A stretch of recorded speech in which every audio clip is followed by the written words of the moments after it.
በስመ አብ ወወልድ ወመንፈስ ቅዱስ አሐዱ አምላክ አሜን።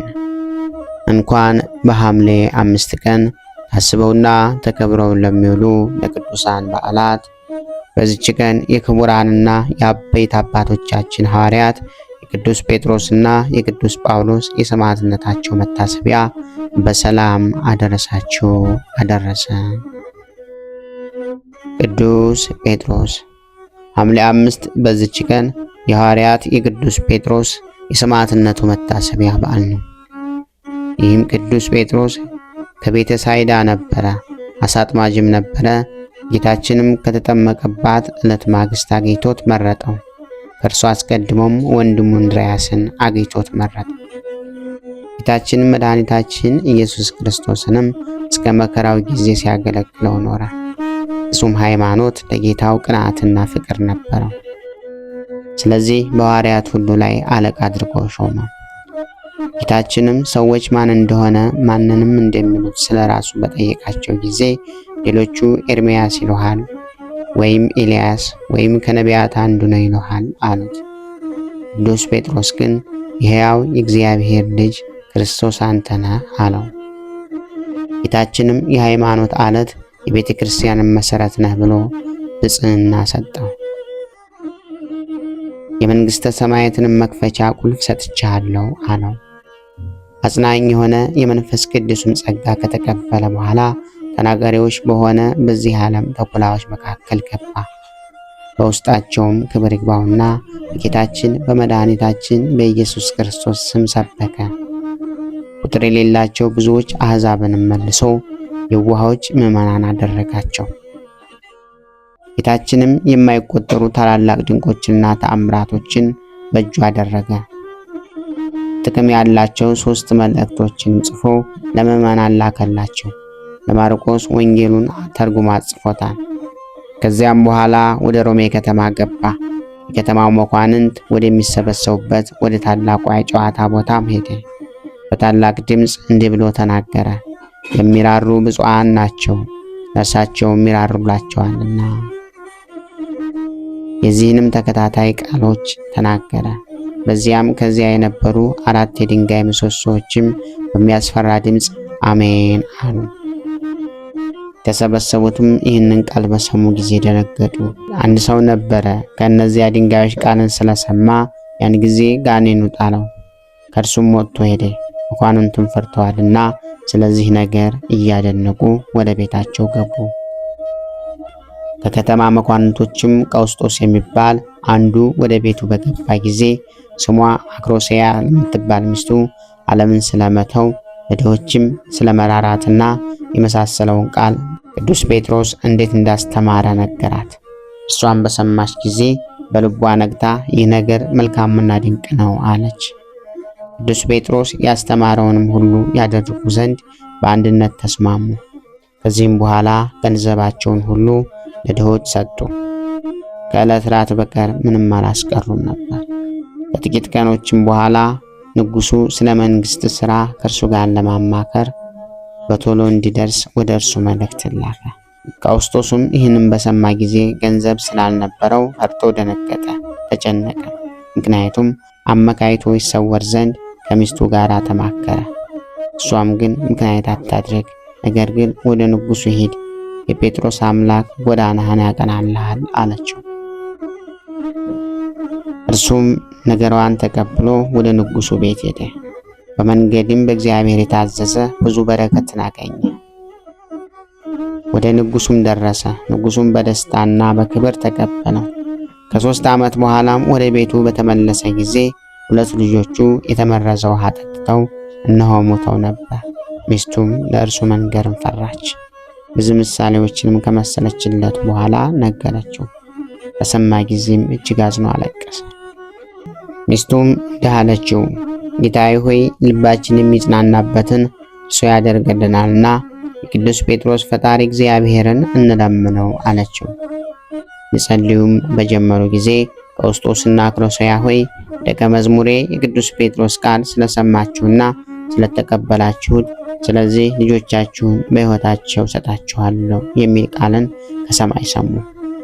ያን ጊዜም ልጆቻቸው እንድነው ተነሱ። ቀውስጦስና ሚስቱም ደስ አላቸው፣ የተመሰገነ እግዚአብሔርንም አመሰገኑት። እኚህም ከሞት የተነሱ ልጆች ለቅዱስ ጴጥሮስ ደቀ መዝሙሮች ሆኑ። የአንዱ ስም ቀለሚንጦስ ነው።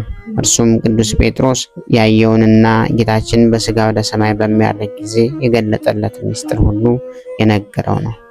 ሰዎች ሊያዩአቸው የማይገባቸውን መጻሕፍትን አስረከበው።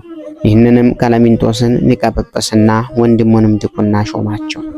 ከዚህም በኋላ ዳግመኛ ቅዱስ ጴጥሮስ አምላክን የወለደች የንጽሕት ቅድስት ድንግል ማርያም ክብሯን በምሳሌ አየ። በቀስተ ደመና አምሳል አይቷታልና በላያም የብርሃን ድንኳን ነበረ። በላያም አምላክን የወለደች ቅድስት ድንግል ማርያም ተቀምጣለች። በእጆቿ ውስጥ የነበልባል ጦሮችንና ሰይፎችን የያዙ የመላእክትና የመላእክት አለቆች በዙሪያዋ ነበሩ። እንዲህም እያሉ ያመሰግኗት ነበር። ከእርሷ የድህነታችን ፍሬ የተገኘ የሰመረች የወይን ተክል አንቺ ነሽ እያሉ ማኅፀንሽ የእግዚአብሔርን በግ የተሸከመ ንጽሕት አዳራሽ አንቺ ነሽ። ሁለተኛም እንዲህ ይላት ነበር። የብርሃን እናት ሆይ፣ የምሕረት መገኛ ሆይ ደስ ይበልሽ። የአማልክት አምላክ ፍጥረታት ሁሉ ጌታ የሆነ የመድህን ዙፋን ሆይ ደስ ይበልሽ።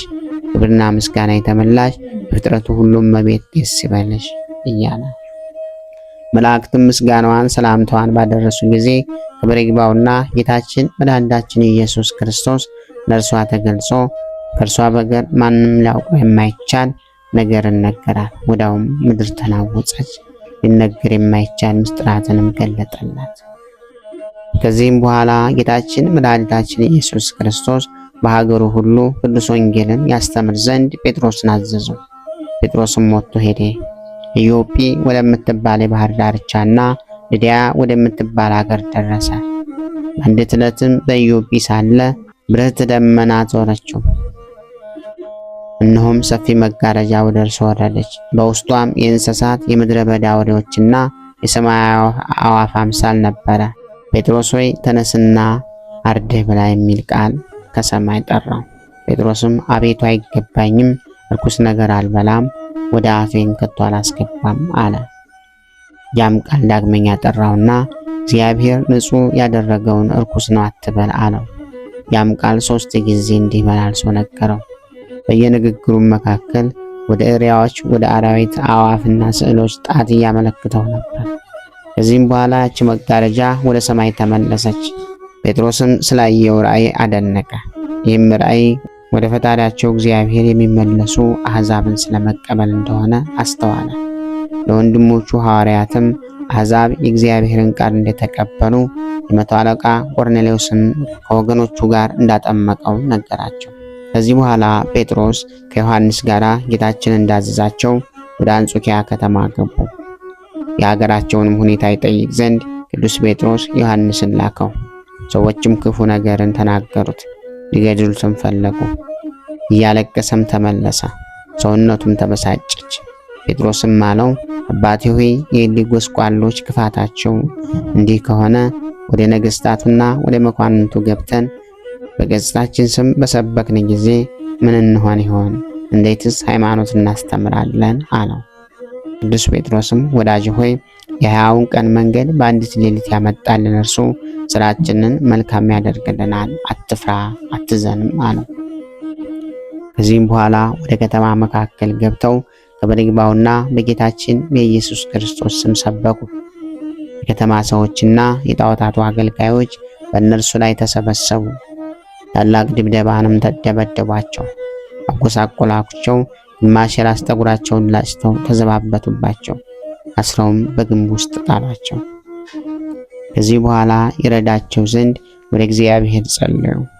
ወዲያውኑም ክብር ይግባውና ጌታችን መድኃኒታችን ኢየሱስ ክርስቶስ ኪሩቤልና ሱራፌል እያጀቡት ተገለጠላቸውና እንዲህ አላቸው፣ የመረጥኳችሁ ጴጥሮስና ዮሐንስ ሆይ በዘመኑ ሁሉ እኔ ከእናንተ ጋር እኖራለሁና አትፍሩ፣ አትዘኑ። ለመዘባበቻም በራሳችሁ መካከል ስለላጯችሁ አታድንቁ። ይህም መመኪያና ክብር የክህነትና ሥርዓት ምልክት ይሆናቸዋል። ካህን የሚሆን ሁሉ ያለዚህ ምልክት ሥጋዬንና ደሜን ማቀበል አይችልምና አላቸው። ይህ ምልክት እያለው የሚሞት ካህንም ኃጢአቱ ይሰረይለታል። ይህን ካላቸው በኋላ ከእርሳቸው ዘንድ በክብር አረገ። ከዚህም በኋላ ቅዱስ ጳውሎስ መጥቶ ዮሐንስን ተገናኘው። የዚህ ሀገር ሰዎች ያደረጉበት ምንድን ነው አለው። እርሱም ስለ እኔ አታድንቅ፣ የሐዋርያትንም አለቃ በእኔ ላይ ባደረጉት አምሳል አድርገውታልና አለው። ጳውሎስም አጽናናቸው፣ እንዲህም አላቸው፣ እኔ በጌታችን ፈቃድ ወደ ከተማ ውስጥ ገብቼ እናንተንም አስገባችኋለሁ አለ። ከዚህ በኋላ ቅዱስ ጳውሎስ ሄዶ ምክንያትን ፈጠረ። ጣዖቶቻቸውን እንደሚያመልክ መስሎ ሐዋርያትን እንዳቀረቡለትና ስለ ስራቸው እንዲጠይቃቸው የከተማውን መኳንንት አነጋገራቸው። መኳንንቱም ወደ ጳውሎስ እንዲያቀርቧቸው አዘዙ። በቀረቡም ጊዜ ጳውሎስ ስለ ስራቸው ጠየቃቸው። እነርሱም ድንቆችንና ተአምራቶችን ለሚያደርግ ለክርስቶስ ኢየሱስ ደቀ መዝሙሮች እንደሆኑ ነገሩት። ዳግመኛም እናንተ እንደርሱ ማድረግ ትችላላችሁን አላቸው። እነርሱም አዎ አሉ። በእርሱ ስም ሁሉን ሥራ መስራት እንችላለን አሉት። ከዚህም በኋላ ከእናቱ ማኅፀን እውር ሆኖ የተወለደውን ዓይኑን አበሩ። የንጉሡንም ልጅ ከሞተ በ3 ወሩ ሥጋውን ከተበላሸ በኋላ ከመቃብር አስነሱት። ንጉሡና የከተማ ሰዎችም ሁሉ ክብር ይግባውና በጌታችን በመድኃኒታችን በኢየሱስ ክርስቶስ ስም አመኑ። ጴጥሮስም ምድሩን ረግጦ ውሃን አፈለቀ። በአብ በወልድ በመንፈስ ቅዱስ ስም አጠመቋቸው። በቀናች ሃይማኖትም እንዲጸኑ አደረጓቸው። ከዚህ በኋላ በሎዶቅያ ያሉ ምዕመናን የቂሳሮስ ባህር ከወሰኑ አልፎ ብዙ ሰዎችን ከአትክልት ቦታዎቻቸው ከከብቶቻቸው ጋር እንዳሰጥማቸው ወደ ቅዱስ ጴጥሮስ ላኩ። ጴጥሮስም ተወዳጅ ዮሐንስን ወደ እነርሱ ላከ። ዮሐንስም ወደ እነርሱ ሲጓዙ በጎዳና በግ አገኘ። በጉንም እንዲህ ብሎ ላከው፣ ወደ ቂሳሮስ ወንዝ ሄደ ክርስቶስ ደቀ መዝሙሩን ወደ አንተ ልኮኛል። ወደ ቀድሞው ወሰን ተመልሰህ ትገባ ዘንድ አንተ በእግዚአብሔር ቃል የታሰርክ ነህ ብሎሃል በለው አለ። ያን ጊዜም በጉ ሄዶ እንዳዘዘው አደረገ። ወንዙም ሸሽቶ ቦታው ተመለሰ። ቁጥር የሌላቸው ብዙዎችም የከተማ ሰዎችም ይህንን አይተው በጌታ አመኑ። ከዚህ በኋላ ቅዱስ ጴጥሮስ አልፎ ወደ ሮሜ ከተማ ገባ። በዚያም ሥራ መስሪው ሲሞን ተቃወመው። እርሱንም ከአየር ላይ አውርዶ ጥሎ አጠፋው። ይህንንም ድንቅ ሥራ አይተው ብዙዎች ሕዝቦች አመኑ። የከተማው ገዥ የአቅርጶስ ቁባቶችም የቅዱስ ጴጥሮስን ትምህርት ተቀበሉ። ሌሎችም የከበሩ ብዙዎች ሴቶች ትምህርቱን በመቀበል ከባሎቻቸው ርቀው ንጽሕናቸውን ጠበቁ። ስለዚህም ነገር ቅዱስ ጴጥሮስ እንዲገድሉት የሮሜ መኳንንት ተማከሩ። የአልታቤዎስ ሚስትም እንዳይገድሉት ከሮሜ ከተማ ወጥቶ እንዲሄድ ወደ ቅዱስ ጴጥሮስ ላከች። ምዕመናን ወንድሞችም ውጣ አሉት። እርሱም ቃላቸውን ተቀበለ። ትጥቁንም ለውጦ ከከተማቸው ወጣ። በሚወጣበትም ጊዜ መስቀል ተሸክሞ ወደ ከተማ ሲገባ ጌታችንን አገኘውና አቤቱ ጌታዬ ወዴት ትሄዳለህ አለው። ጌታም ልሰቀል ወደ ሮሜ ከተማ ሄዳለሁ ብሎ መለሰለት። ቅዱስ ጴጥሮስም አቤቱ ዳግመኛ ትሰቀላለህን አለው።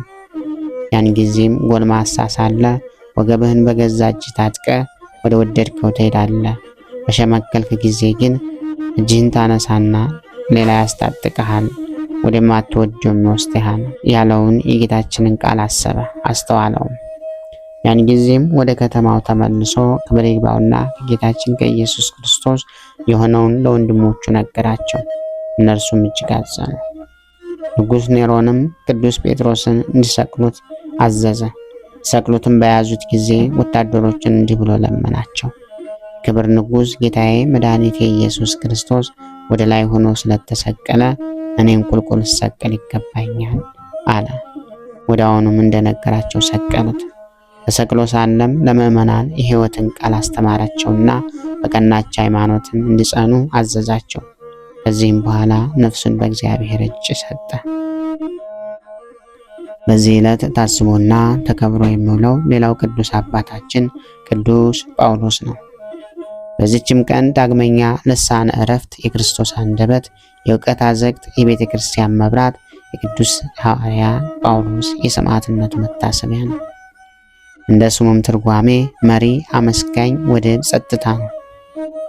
ይህም ጳውሎስ አስቀድሞ በክርስቶስ ያመኑትን የሚያሳድድ ነበረ። እርሱም ከብንያም ወገን የፈሪሳውያን ልጅ ነው። ወላጆቹም ሳውል ብለው ስም አወጡለት። ትርጓሜውም ስጦታ ማለት ነው። ቁመቱ ቀጥ ያለ፣ መልኩ ያማረ፣ ፊቱ ብሩህ፣ ቅላቱ እንደ ሮማን ቅርፊት ደበብ ያለ፣ ዓይኑም የተኳለ የሚመስል፣ አፍንጫው ቀጥ ያለ፣ ሸንጎበታም፣ ጉንጩ እንደ ጽጌረዳ ነበረ። እርሱ ሕገ ኦሪትን አዋቂ ነበረ። ለሕጉም ቀናተኛ ሆኖ ምዕመናንን አሳዳጅ ነበረ። ወደ ሊቀ ካህናቱ ሄዶ በመንገድ የሚያገኘው ሰው ቢኖር ወንድሞችና ሴቶችን እንደታሰሩ ኢየሩሳሌም ይመልሳቸው ዘንድ ለደማስቆ ከተማና ለምኩራቦች የፈቃድ ደብዳቤ ለመነው። ሲሄድም ወደ ደማስቆ ከተማ አቅራቢያ በደረሰ ጊዜ ድንገት ከሰማይ መብረቅ ብልጭ አለበት፣ በምድር ላይም ወደቀ። ወዲያውም ሳውል ሳውል ለምን ታሳድደኛለህ የሚለውን ቃል ሰማ። ሳውልም አቤቱ አንተ ማነህ አለው። አንተ የምታሳድደኝ የናዝሬቱ ኢየሱስ ነኝ። በሾለው ብረት ላይ ብትረግጥ አንተን ይጎዳሃል አለው። ከእርሱ ጋር ቆመው የነበሩ ሰዎችም ንግግሩን ይሰሙ ነበር፣ ነገር ግን የሚያዩት አልነበረም።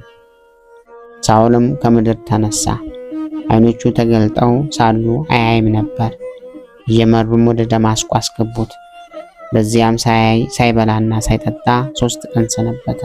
በዚያ በደማስቆ ከደቀ መዛሙርት ወገን ሐናንያ የሚባል አንድ ሰው ነበረ።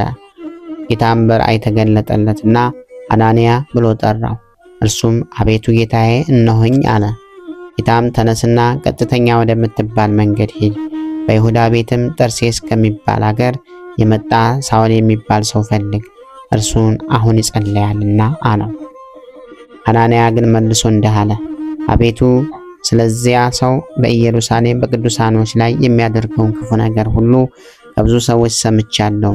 ወደዚህም ከካህናቱ አለቃ አስፈቅዶ የመጣ ስምህን የሚጠሩትን ሁሉ ሊያስር ነው አለው። ጌታችንም ተነሳና ሂድ፣ በአሕዛብና በነገሥታት በእስራኤልም ልጆች ፊት ስሜን ይሸከም ዘንድ ለእኔ የተመረጠ ዕቃ አድርጌዋለሁና አለው። እኔም ስለ ስሜ መከራ ይቀበል ዘንድ እንዳለው አሳየዋለሁ።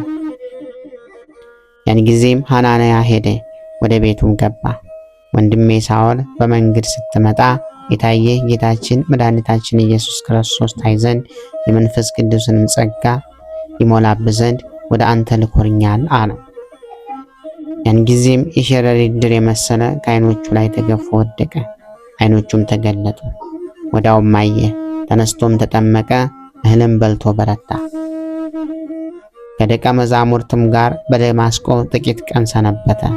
በዚያው ጊዜ የእግዚአብሔር ልጅ ነው ብሎ ስለ ኢየሱስ ክርስቶስ ሰበከ፣ አስተማረም። የሰሙትም ሁሉ አደነቁ፣ እንዲህ አሉ፣ በኢየሩሳሌም ይህ ስም የሚጠሩ ሁሉ ያሳድድ የነበረው ይህ አልነበረምን? ወደዚህ የመጣው እያሰረ ወደ ሊቀ ካህናቱ ሊወስዳቸው አይደለምን? አሉ። አጽናኝ መንፈስ ቅዱስም አደረበት፣ እውነተኛውንም ሃይማኖት ግልጽ አድርጎ አስተማረ።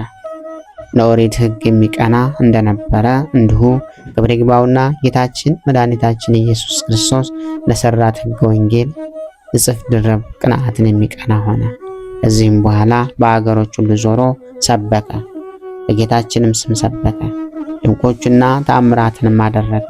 ቁጥር የሌላቸው ብዙዎችን አሕዛብንም አሳመናቸው። ነገር ግን ብዙ ጊዜ በመገረፍ በመደብደብና በመታሰር ብዙ መከራ ደረሰበት። መከራውንም ሁሉ ታግሶ በሁሉ ቦታ ዞሮ አስተማረ። በሐዋርያት ሥራ መጽሐፍ እንዴት ተጻፈ? እግዚአብሔርን ሥራ ሲሰሩ ሲጾሙና ሲጸልዩ መንፈስ ቅዱስ እኔ እነርሱን ለመረጥሁለት ሥራ ሳውልንና ባርናባስን ለዩልኝ አላቸው። ከዚህም በኋላ ጾመውና ጸልየው እጃቸውንም በራሳቸው ላይ ጭነው ሾሟቸው። ከመንፈስ ቅዱስም ተሹመው ወደ ሴዶቅያ ወረዱ። በደሴቱም ሁሉ ሲዘዋወሩ ጳፉ ወደምትባል አገር ደረሱ። በዚያም ሐሰተኛ ነቢይ የሆነ ስሙ ብርያሱስ የሚባል አንድ እስራኤልኛ ይሁዳዊ ሰው አገኙ። እርሱም ሰርግዮስ ጳውሎስ ከሚባል ብሩህ ሰው ከሆነ አገር ገዥ ዘንድ የነበረ ነው። የእግዚአብሔርን ቃል ሲሰማ ወደ በርናባስና ሳውልን ጠራቸው። የስሙ ትርጓሜ እንዲህ ነበርና ኤልማስ የሚሉት የአስራያኛ ሰው ይከራከራቸው ነበረ። ገዢውንም ማመንን ሊከለክለው ወዶ ነበር። ጳውሎስ በተባለ ሳውል ላይ መንፈስ ቅዱስ መላበት። አተኩሮም ተመለከተው። ኃጢአትንና ክፋትን ሁሉ የተመላ የሰይጣን ልጅ፣ የጽድቅ ሁሉ ጠላት ሆይ የጸናውን የእግዚአብሔርን መንገድ እያጣመምክ ተው ብትባል እምቢ አልክ። እነሆ አሁን የእግዚአብሔር እጅ በአንተ ላይ ትቃጣለች፣ ትታወራለህ፣ እስከ ዕድሜ ልክም ፀሐይን አታይም አለው። ወዲያውኑም ታወረ፣ ጨለማም ዋጠው። የሚመራውንም ፈለገ። አገረ ገዢውም የሆነውን አይቶ ደነገጠ፣ በጌታችንም አመነ። ከዚህ በኋላ ሄደው ወደ ሊቃኦንም ከዚያም ወደ ልስጥራንና ደርቤን ከተማ ወደ አውራጃውም ሁሉ ገብተው አስተማሩ። በልስጥራን ከተማም ከእናቱ ማህፀን ጀምሮ እግሩ ልምሾ የሆነ አንድ ሰው ነበረ። ተቀምጦ ይኖር ነበር እንጂ ልምሾ ከሆነ ጀምሮ ቆሞ አይሄድም ነበር። ጳውሎስንም ሲያስተምር አደመጠው። ጳውሎስም ተመልክቶ ሃይማኖት እንዳለው እንደሚድንም ተረዳ። ድምፁንም ከፍ አድርጎ በጌታችን በመድኃኒታችን በኢየሱስ ክርስቶስ ስም ተነስና ቀጥ ብለህ ቁም እልሃለሁ አለው። ወዲያውኑ ተነስቶ ሄደ። አሕዛብም ጳውሎስ ያደረገውን አይተው በጌታችን አመኑ። እርሱም በዚያ ሳለ አይሁድ ከአንጾኪያና ከኢቆንያ መጥተው ልባቸውን እንዳስጨከኑባቸው አሕዛብንም አባበሏቸው። ጳውሎስንም በድንጋይ ደበደቡት፣ ወጥተው ወደ ውጭ አወጡት። በማግስቱም ከባርናባስ ጋር ወደ ደርቤን ከተማ ሄደ። በዚያችም ከተማ አስተማሩ፣ ብዙ አሕዛብንም ወደ ሃይማኖት አስገቡ። ለቤተ ክርስቲያንም ቀሳውስትንም ሾሙላቸው። ከዚያም ወደ መቄዶንያ አልፈው ሄዱ። ጋኔን ሟርት የሚያሰራትን አንድ ሴት ልጅ አገኙ። ከምታገኘው ዋጋ ለጌቶቿ ብዙ ትሩፋትን ታስገባ ነበር። እነዚህ ሰዎች የልዑል እግዚአብሔር አገልጋዮች ናቸው፣ የሕይወትንም መንገድ ያስተምሯቸዋል ብላ እየጮኸች ከጳውሎስ በኋላ ተከተለች። ብዙ ቀንንም እንዲሁ ታደርግ ነበር። ጳውሎስንም አሳዘነችው። መለስ ብሎ መንፈስ ርኩስን በጌታችን በኢየሱስ ክርስቶስ ስም እንድትወጣ አዝዣለሁ አለው። ወዲያውኑም ተዋት። ከዚህ በኋላ ሐለብ ከሚባል አገር ደረሰ። የጢሞቴዎስን እናት ስሟ በድሮን የምትባል ከሞት አስነሳት። በዚያም ያዙት። በዚያች አገር ጣዖትም ሊሰዉት ወደው በሚነድ እሳት ውስጥ ጨመሩት። ስለ እነርሱም እየማለደ እጆቹን በመስቀል ምልክት አምሳያ ዘረጋ። አሕዛብን ባዩት ጊዜ ስለዚህ ድንቅ ሥራ አደነቁ። እሳት መካከልም እንደወጣ ማለዱትም። ምንም ሳይነካው ወጣ፣ ሰገዱለትም። ክብር ይግባውና በጌታችን አመኑ። የአገሩ ሹም አርስጦስም አመነ። 7ቱ የጣዖት ካህናቶች ግን ሸሽተው ተሰወሩ። ቅዱስ ጳውሎስም በጭላት አምሳል የተቀረጸውን ምስል ጠራው። ምስሉም በአንበሳ ምሳሌ መጥቶ በምኩራብ መካከል በጳውሎስ ፊት ቆመ። ቅዱስ ጳውሎስም የሚያመልኩ ካህናቶች ወዴት አሉ አለው። አንበሳውም ያሉበትን እስክነግርህ ድረስ ጌታዬ ጥቂት ታገሰኝ አለው። ካህናቱም ወደ ተሸሸጉበት ሄዶ አንዱን አንገቱን በአፉ ይዞ እየጎተተ አምጥቶ እንደ በድን በአደባባይ መካከል ጣለው። 7ቱም እንዲህ እያንዳንዱ እየጎተተ አመጣቸው። ሕዝቡም ሊገድሏቸው ወደዱ። ጳውሎስም ዛሬ በዚች ከተማ ማዳን እንጂ መግደል አይገባም አለ። ከዚህ በኋላ ሁሉንም አጠመቃቸው፣ ሃይማኖትንም አስተማራቸው። ያንንም አንበሳ የሆነ የጭላት ምስል አንበሳ ሆይ አትፍራ፣ ስላገለገልከኝ እስከምሻ ድረስ ኑሮህ በበረሃ ይሁን አለው። ያን ጊዜም በረሃ ሄደ። ጳውሎስም ከዚያ ተነስቶ አካ ወደሚባል ከተማ ሄደ። ስክንጥስ ከሚባል ደቀ መዝሙርም ጋር ተገናኘ። አይሁድም ዜናውን ሰምተው ከአሕዛብ ጋር ተሰባሰቡ። ይዘውም ጭንቅ የሆነ ስቃይን አሰቃዩት። ዳግመኛም 2 በሮችን አመጡ። ከስክንጥስ ጋር አስረው በከተማ ጥጋጥግ በስለታም ድንጋይ ላይ አስጎተቷቸው። ደማቸውም እንደ ውሃ ፈሰሰ። አጥንቶቻቸውም እስከሚታይ ድረስ ስጋቸው ተቆራረጠ። ወደ ጌታ ጸለዩ። ያን ጊዜም በሮቹ ከሚረዳቸው ጋር ድንጋይ ሆኑ። ሕዝቡም ባዩ ጊዜ ለመኮንኑ ነገሩት። እርሱም ተቆጣ። ወደ እርሱም እንዳቀርቧቸውና በድንጋይ እንዲወግሯቸው አዘዘ። በቅዱስ ጳውሎስም ላይ እጅግ ተቆጥቶ አንተ የሥራይ ሰው እነሆ አሰቃይሃለሁ አለው። በበሬ ቅርጽ የተሰራ 2 የናስ ቀፎዎችንም ያመጡ ዘንድ አዘዘ። ዝፍት ሙጫና ዲኝ አምጥተው በውጭ ቀላቅለው ሁለቱን የናስ ቀፎዎች በውስጥም በውጭም ቀባቸው። ሐዋርያትም በውስጡ ጨምረው በእሳት ምድጃ ውስጥ አስገባቸው። 3 መዓልትና 3 ሌሊትም እሳት አነደዱባቸው። መድኃኒታችንም ክርስቶስም ከመላእክቶቹ ጋር መጣ። እሳቱንም ከዚህ ፈልሶ ወደ ከተማው ውስጥ ገብቶ የከተማውንም ሰዎች ሁሉ እንዲከባቸው አደረገው። በተጨነቁም ጊዜ ጮኹ፣ አለቀሱም። መዳን ከፈለጋችሁ ፈጥናችሁ በአደባባዩ በአንድነት ተሰብሰቡ የሚል ቃል ከሰማይ ጠራቸው። ጳውሎስም ወደ በረሃ አሰናብቶት የነበረውን አንበሳ መጣ። ጳውሎስ በስሙ በሚያስተምርበት በጌታችን በኢየሱስ ክርስቶስ እመኑ እያለ ጮኸ። ከዚህ በኋላ ወደ እሳቱ ምድጃ ተመልሶ ጳውሎስንና ስግንጥስን ከእሳቱ ውስጥ ውጡ አላቸው። ያን ጊዜም የራሳቸው ጠጉር እንኳ ሳይቀነብር ወጡ። በላያቸው ላይ የቃጠሎ ሽታ የለም። ይህንንም ድንቅ ሥራ አይተው በጌታችን በናዝሬቱ ኢየሱስ ክርስቶስ እናምናለን እያሉ ጮኹ። ከዚህ በኋላ በአብ በወልድ በመንፈስ ቅዱስ ስም አጠመቃቸው። ስክንስንም ቅስና ሾመላቸው። ከዚህ በኋላም ከሐዋርያት ፊልጶስ ጋር ወደ 2 አገሮች በሄደ ጊዜ በዚህም በጌታችን ስም ሰበኩ። የሀገሩ አለቆችም ያዟቸው፣ እጆቻቸውንና እግሮቻቸውን አሰሯቸው።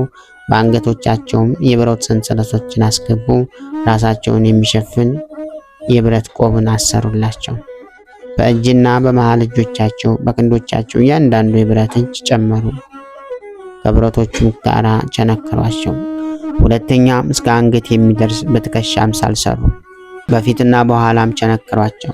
ደግሞም መላ አካላቸውን የሚከብና ከአካላቸው ምንም እንዳይታይ የሚሸፍን የብረት ሰሌዳ ሰሩ። ከወገቦቻቸውም ጋር ቸነከሯቸው። ችንካሮችም ተረከዛቸውን ነድለው ወደ ጭናቻቸው እስከሚደርሱ እስካቆስሏቸው ድረስ የብረት ጫማ ሰርተው እግሮቻቸውን ቸነከሩ። ደግሞ በመሸፈኛ አምሳል የብረት ሰናፍል ሰሩ። ቀማሚዎችም መጡ። 1 መክሊት የሚመዝን እርሳስንም አመጡ። ታላቅ የብረት ጋንንም 7 ልጥር የሰሊጥ ቅባት አመጡ። ስቡንና አድሮማሩን የእሳቱንም ኃይል አብዝቶ የሚያነደውን ቅመሙን ከሙጫና ከድኙ ጋር ቀላቀሉ። ከዋርካና ከቁልቋል ከቅንጭብም ደም 7 ልጥር 1 የወይን አረግና ቅባት ያላቸው እንጨቶችን ሁሉ አመጡ። በጋን ውስጥ ያበሰሉትንም ያሟሙትንም ልዩ ልዩ ቅመሞች አምጥተው ከስጋቸው ጋር እስከሚጣበቅ በቅዱሳን ሐዋርያት ስጋ ላይ ባሉት ሰሌዳዎች ውስጥ ጨመሩበት። በእግራቸው እስከ ራሳቸው ከፍ ከፍ እስከሚል ድረስ በእሳት ያቃጠሉትን ያንን እርሳስ ጨመሩ። ርዝመቱ 15 ክንድ በሆነ ወፍራም የጥድ ምሰሶ ላይም አቆሟቸውና ከበታቻቸው ፍሬ በሌለው በወይን ሐረግና በተልባ እሳቱን አቀጣጠሉ። እያንዳንዱ የእሳት ነበልባል ከስጋቸው በላይ ከፍ ከፍ አለ። ሐዋርያት ግን ወደ እግዚአብሔር ይጸልዩ ነበር። ከመኳንንቱም በአንድ ልብ ርኅራኄ ያሳደረና እንዲፈቷቸው አዘዘ። ፈቷቸው። በፈቷቸውና ሰሌዳውን ከስጋቸው ላይ ባስወገዱ ጊዜ ወዳቸው ተገፈፈና ከብረቱ ሰሌዳዎች ጋር ወጣ። ብዙ ደምም ከስጋቸው ፈሰሰ። ሰይጣንም በከተማው ሰዎች ልብ አደረና ሐዋርያትን ወደ እሳት ውስጥ መለሷቸው። ያን ጊዜ ጌታችን ወርዶ የእሳቱን ነበልባል አጠፋው። ዝናብም የተመላች ብርት ደመናን መታ ቅዱሳን ሐዋርያትን ከበበቻቸው። ከዚያችም ሀገር አንድ ጊዜ በድንጋይ በመወገር አንድ ጊዜም በፍላጻ በመነደፍ ተሰቃዩ። ከዚያም በኋላ ሙታንን ባነሱ ጊዜ የከተማው ሰዎች ሁሉ አመኑ፣ አጠመቋቸው። ቤተክርስቲያንም ሰሩላቸው፣ ካህናትንም ሾሙላቸው። በቀናች ሃይማኖትም እስቲጸኑ አስተማሯቸው። ከዚያም ወጥተው ጌታችን ወዳዘዘባቸው ወደ ሌላ ሀገር ሄዱ። ክብር ይግባውና ጌታችን መድኃኒታችን ኢየሱስ ክርስቶስ ለጳውሎስ ተገለጸለትና የመረጥኩ ጳውሎስ ሆይ ሰላም ላንተ ይሁን። መታሰቢያ የሚያደርገውን በውስጧ የሚጸልዩን ስለትና መባንም የሚሰጠውን በመታሰቢያም ቀን ለድሆች የሚመጸውተውን ሁሉ ካንተ ጋራ በመንግሥተ ሰማያት አኖራቸዋለሁ አለው። በስምህ የታነጹትንም አብያተ ክርስቲያናት መላእክቶችን እንዲጠብቋቸው አደርጋቸዋለሁ ብሎ ቃል ኪዳንን ሰጠው።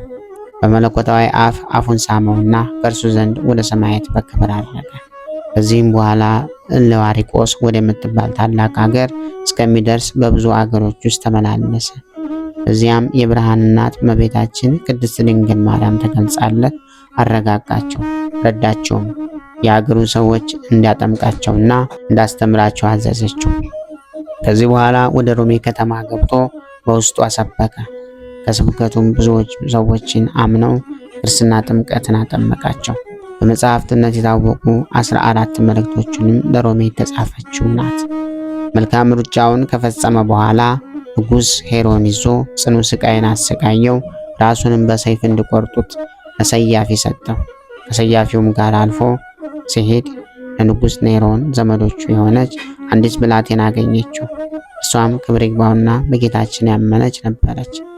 ስለ እርሱም አለቀሰች። እሱ ግን መጎናጸፊያሽን ስጪኝ፣ እኔም ዛሬ እመልስልሻለሁ አላት። እርሷም መጎናጸፊያዋን ሰጠችውና ራስ ወደሚቆርጡበት ቦታ ሄደ። ለሰያፊውም ራሱን ባዘነበለ ጊዜ በመጎናጸፊያው ፊቱን ሸፈነ።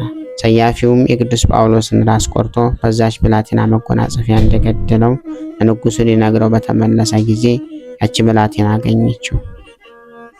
ያ ጳውሎስ ወዴት አለ አለችው። ራስ ወደሚቆረጥበት ቦታ ወድቋል፣ ራሱን በመጎናጸፊያሽ ተሸፍኗል አላት። እርሷም እንዲህ ብላ መለሰችለት፣ ዋሽተሃል። እነሆ ጴጥሮስና ጳውሎስ በእኔ ዘንድ አልፈው ሄዱ።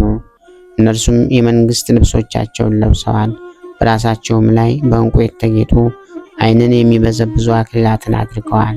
መጎናጸፊያን ስጡኝ አለችው። እርሷም እነኋት ተመልከታት ብላ ለዚያ ሰያፊ አሳየችው። እርሱም ጋር ለነበሩት አሳየቻቸው። አይተውም አደነቁ። ስለዚህም ክብር ይግባውና በጌታችን በኢየሱስ ክርስቶስ አመኑ። የዚህም ሐዋርያ ጳውሎስ ተአምራቶቹ ቁጥር የሌላቸው እጅግ የበዙ ናቸው። እግዚአብሔር ምስጋና ይሁን። ያንም በቅዱሳን ሐዋርያት ጸሎት ይማሩን። በረከታቸውም የቅዱሳን ሐዋርያት ቤተክርስቲያን ልጆች ጋር ይኖር ለዘላለሙ አሜን። ክብር ምስጋና ይሁን አንድ አምላክ ለሚሆን ለአብ ለወልድ ለመንፈስ ቅዱስ ስም እስከ ዘላለሙ አሜን። ወስብሐት ለእግዚአብሔር ወለወላዲቱ ድንግል ወለመስቀሉ ክቡር። ይቆየን።